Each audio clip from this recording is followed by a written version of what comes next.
Saudara dan saudariku yang kekasih, Salam, selamat berjumpa dengan Forkat Forum Katekismus, tempat belajar firman Tuhan berdasarkan Alkitab dengan menggunakan buku Katekismus Gereja Kerasulan Baru. Damai sejahtera Tuhan Yesus Kristus menyertai kita.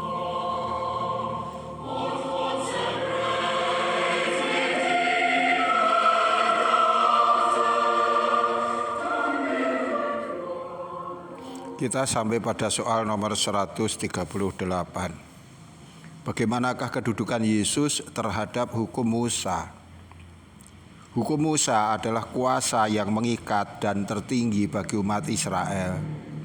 Penggenapannya dianggap sebagai suatu prasyarat untuk hubungan yang benar antara manusia dengan Allah. Yesus menjadikan jelas bahwa Ia memiliki kuasa yang lebih besar daripada Musa, dan bahwa Ia adalah Tuhan atas hukum. Ia yang menciptakan hukum, Ia pula yang mengerti dengan tepat bagaimana maksud dari hukum itu. Yesus meringkas hukum Musa ke dalam satu perintah sekaligus, yaitu untuk mengasihi Allah di atas segala sesuatu dan mengasihi sesama sebagaimana dirinya sendiri. Di dalam Injil Matius pasal 5 ayat 17 dikatakan yang demikian. Janganlah kamu menyangka bahwa aku datang untuk meniadakan hukum Taurat atau kitab para nabi. Aku datang bukan untuk meniadakannya, melainkan untuk menggenapinya.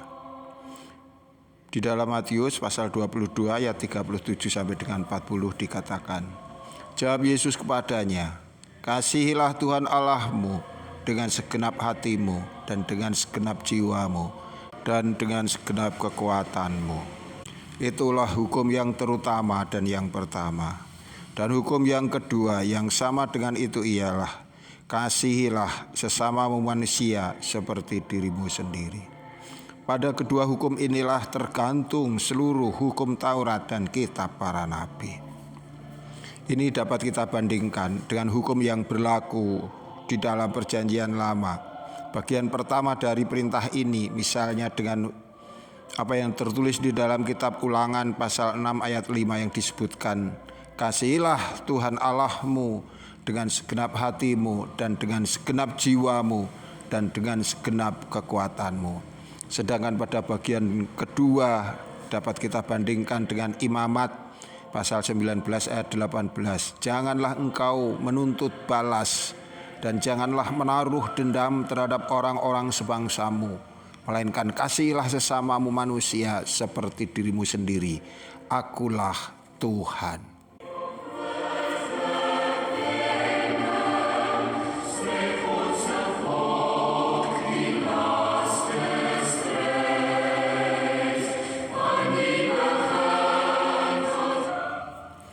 Saudara dan saudariku yang kekasih, hukum Musa atau hukum Taurat adalah otoritas tertinggi bagi umat Israel. Penekanan dan pemenuhan hukum itu dinyatakan sebagai kunci untuk hubungan yang benar antara manusia dengan Allah. Yesus tidak meniadakan hukum tersebut, tetapi menjadikannya jelas bahwa Yesus memegang otoritas yang lebih tinggi dari semua hukum, termasuk hukum Taurat. Dan Yesus juga menyatakan bahwa Ia adalah Tuhan atas semua hukum. Di dalam khotbah di bukit yang termuat di dalam Matius pasal 5 sampai dengan 7, Ia mengambil sikap terhadap hukum Taurat di hadapan para murid dan orang-orang yang mengikutinya. Dalam perkataan yang dikenal sebagai antitesis, Yesus mengatakan, kamu telah mendengar. Dan kemudian dilanjutkan dengan pernyataan, tetapi aku berkata kepadamu. Dalam perkataan ini, Yesus menjelaskan makna hukum Taurat dan menuntun para pendengar kepada pengertian yang seharusnya atas kehendak Allah yang merupakan dasar dari hukum Taurat itu sendiri. Ia memperkenalkan dirinya sebagai satu-satunya yang berhak mengartikan hukum Taurat dengan kuasa penuh sebagai Tuhan. Dengan memaparkan inti hukum Musa, Ia menjadikan jelas bahwa hukum itu seperti juga seluruh hukum perjanjian lama adalah menunjuk kepada dirinya, dan untuk itu pula lah ia telah datang menggenapinya.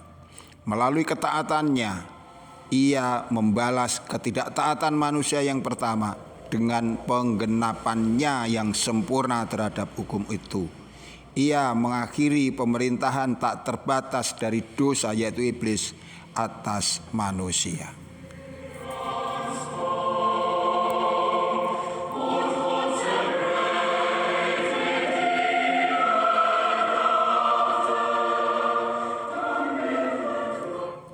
Saudara dan saudari yang terkasih, kesatuan antara perjanjian lama dan perjanjian baru tidak pernah terganggu dengan kedatangan Tuhan Yesus Kristus.